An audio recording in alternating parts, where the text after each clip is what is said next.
Hey Waffle Gang, I do hope you're well. My name is Mark and today we're checking out some more relationship stories. And if you do love a Reddit story, why not consider hitting that like, subscribe, maybe that notification bell too. And let's crack on with today's first story.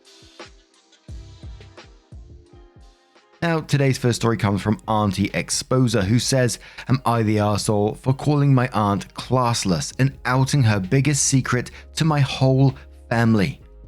I, 25 female, have always been really close to my cousin, D, 22 male. He had a harder time growing up because his parents had some financial difficulties. He never went to bed hungry, but they didn't have much money for luxuries. My uncle met his wife in a strip club where she was dancing. No one in the family knows this, but she left that work when she got married. They have a business, which D works for, that struggled for years but was one of the businesses that became vital during the pandemic, so things really turned around for them and they are making bank. This means that a few months back, my cousin could have an amazing wedding and a 2-month-long worldwide honeymoon. I was really happy for and proud of him. I grew up solidly middle class.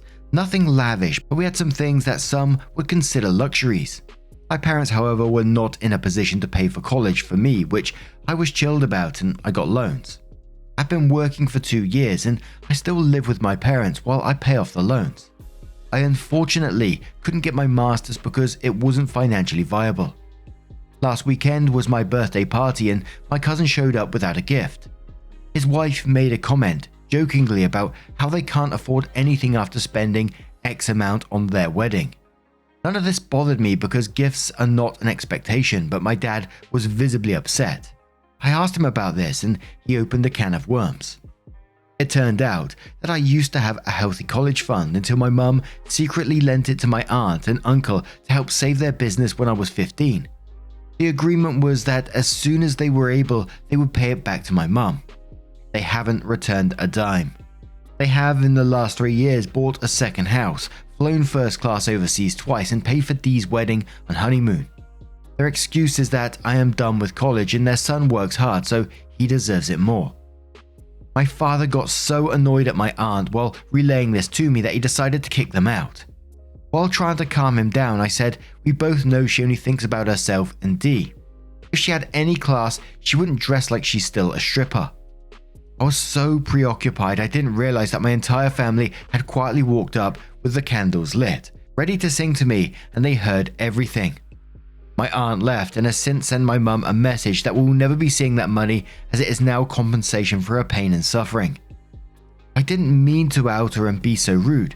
I was dealing with a lot of emotions and shock over this. I still am. My family doesn't know why we were so angry and just think that I'm an arsehole and I don't want to tell them the whole story. But I'm not sure if it's excusable either way. So, am I the arsehole?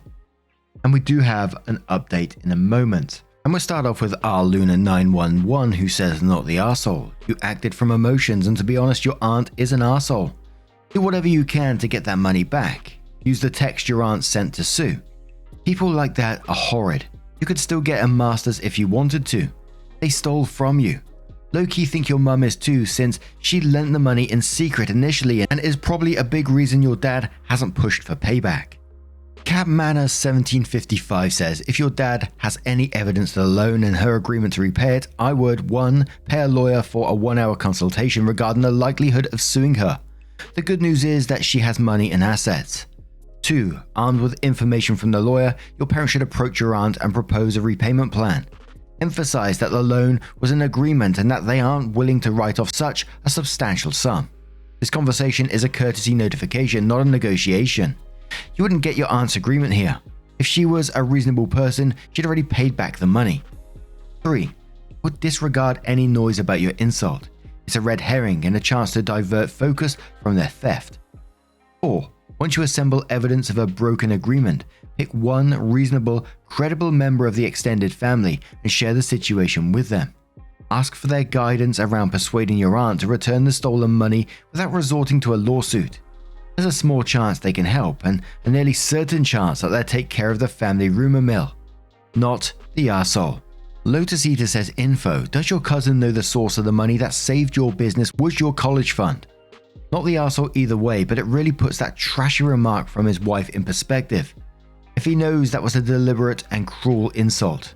Opie replies saying, I have no idea if he knows or not. I've apologized for what I said about his mum and he has accepted it, but he says he needs some space, which I understand.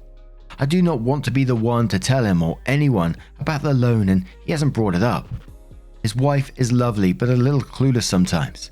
I helped them plan the wedding and so knew the budget. I doubt she has a malicious bone in her body and I highly doubt it was intentional. But yes, she has some maturing to do still. SD starting out says everyone sucks here. They certainly suck more than you. But I want to emphasize something. Your uncle is your blood relative. He did not pay you back either. What is your angst focused at the stripper aunt? Why isn't it focused at the uncle? There is nothing wrong with stripping. Your aunt and uncle just sound like arseholes. OP replies saying the loan was secret from both husbands. The contract was between my mum and my aunt because the business was in her name and she knew my uncle wouldn't accept help. One more from GM Pax who says not the arsehole. You are at most careless. There seems to have been no intent to out her past to anyone. Meanwhile, they are deadbeats who haven't paid off a loan and now aren't going to, even as they acknowledge the debt. Either by, if you and your mum elect to take this to court, that admission is damning evidence in your favor. Now, we're going to move on to OP's update to find out what happened next. So OP starts off with, my cousin asked me to meet him alone this morning. It turned out he knew nothing about it at all. His mum has been keeping it quiet. He took this week to consult with a lawyer to figure out how much they owe. He has also recently uncovered two things. Firstly, the business has been evading tax, so he is very glad we didn't take legal action. He has started the process to come clean and pay that back. Secondly, she also borrowed money from my grandparents, a decent amount which she never paid back. They have since passed on, so the lawyer said that amount will form part of the estate and will be owing between the three siblings. My cousin offered to sell his house to pay in full immediately if he need be, but as an alternative, he and his lawyer have created a payment plan that would pay for my masters immediately. They will take over my loan repayments immediately. Once it is paid, they will continue paying my mum back monthly until the total is settled. We'll obviously be going with the plan where he doesn't lose his home. Despite my cousin and his lawyers seeming fair, they both have advised me to find my own lawyer for my mum's interests and they have offered to pay for that also. Because of the age of the loan and lack of effort to collect on my mum's side, they could legally contest it, or some of it, but my cousin won't be doing that. My cousin apologized to me profusely and said that he wouldn't ask me to keep this secret from the family, but appreciates that I kept it to myself and hopes that we can continue that as long as he upholds the agreement we make. My cousin is an amazing human, and we will work with him to try and make the impact of his mother's actions on his life be as little as possible while remaining fair. And the best part of all this was that he planned on giving me a gift after my party when we were alone because he didn't want to steal my thunder. It was a gift card and inside the envelope was a sonogram. I'm going to be a godmother soon and I can't wait. The answers. The money was in a savings account that was going to be used for my college costs. It was in my mum's name and so legally hers. She told my dad when I was applying for colleges. He's known for some time. I don't know if it affected their relationship and don't plan on asking. Her and my father have done little to get the money back because she is not coping well with stress due to being sick. My aunt was upset because I outed a 25-year-long lie, more so than people knowing her previous work. I've apologized to her for what I said via text and left it at that. I've yet to hear back from her.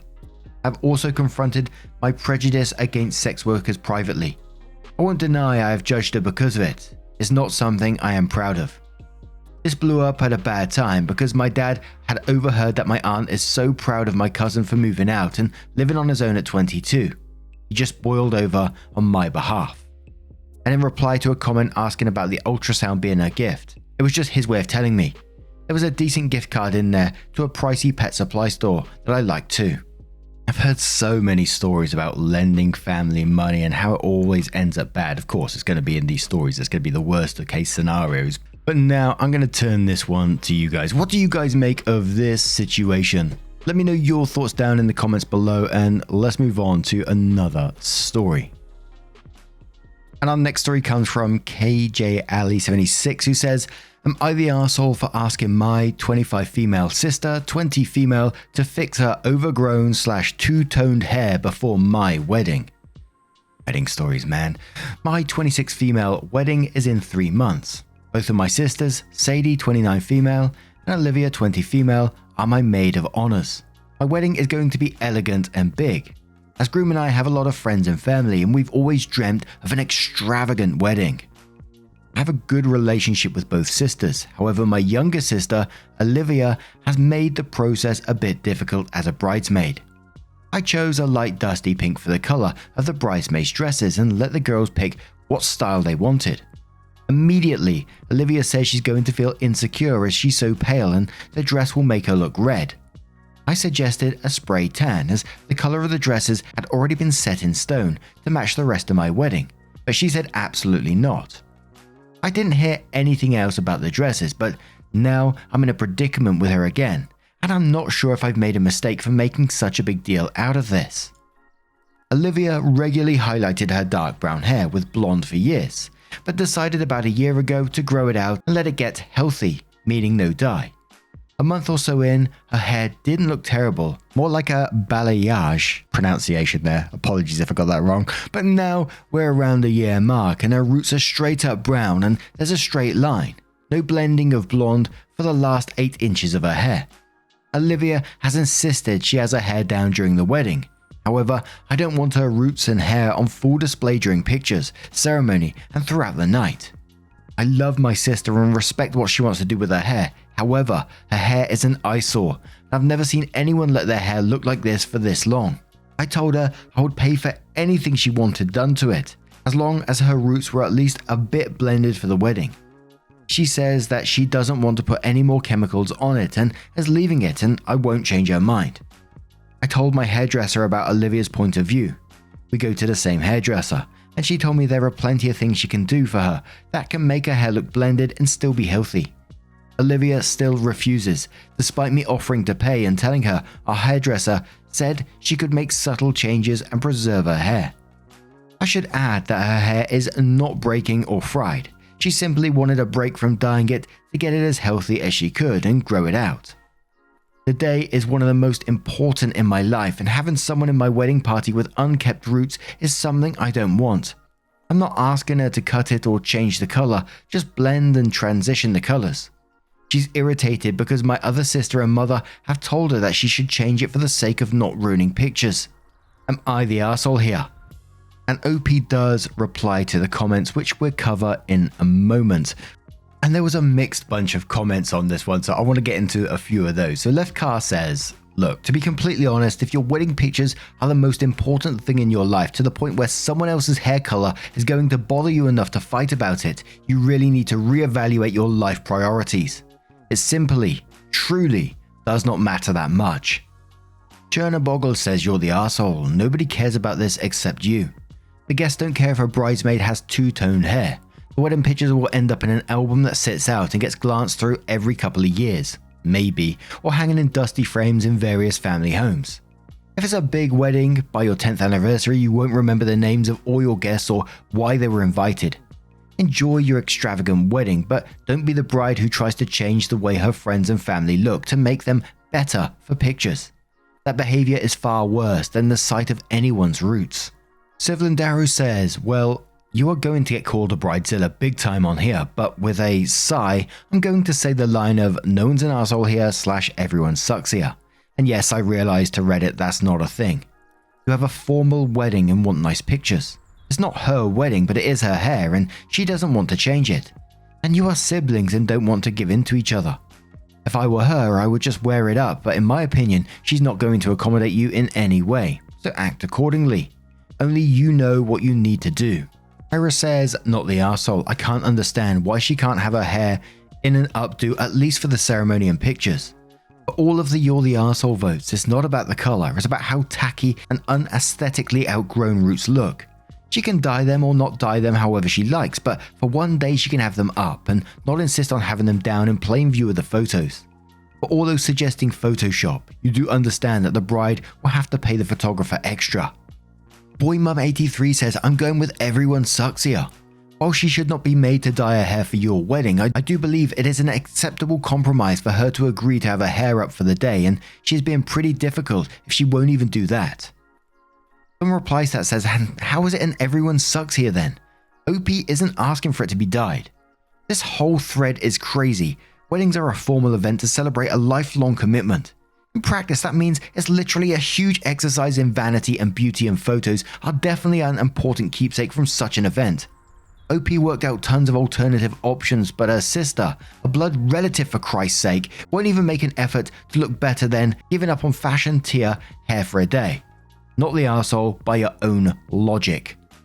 And one more from BM I Don't Care, who says apparently everyone voting didn't read the actual post because OP stated that her sister is refusing to even put her hair up for the wedding. Colouring it isn't the only option OP gave her. Requesting that she do something about her roots if she wants to have her hair down is perfectly acceptable to me, because you're giving her a choice that isn't permanent. Refusing to do anything to blend colours while also demanding her hair be down makes your sister the arsehole, not the arsehole. So then OP comes in to reply to the comments saying, ETA, I'm overwhelmed with responses. Mostly you're the arsehole votes, and I want to add a couple of things. My sister doesn't want her hair up because she doesn't like how it looks up. People are inventing medical reasons that simply do not apply to her. She doesn't like her hair up. That's her reasoning.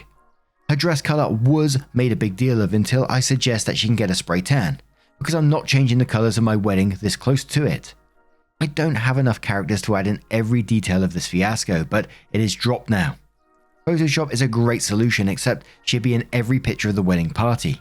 That is so time consuming for the photographer that it isn't realistic. I don't expect her to dye her hair completely and put bleach on it again.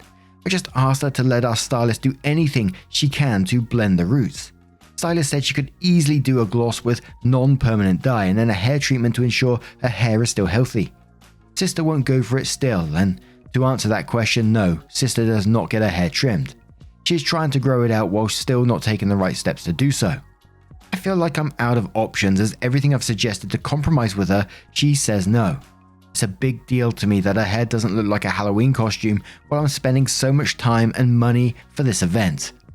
And as I said, the comments were literally all over the place on this one. Some saying, it should be her choice, it's her hair, and, you can't force that upon someone. Other people saying, she did have a lot of compromises in this, so she could make an effort for that one particular day.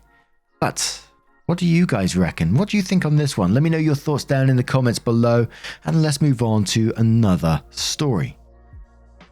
And our next story comes from GamerCheck, who says, am I the arsehole for turning off the living room video camera when I'm home alone or I'm hanging with my kids?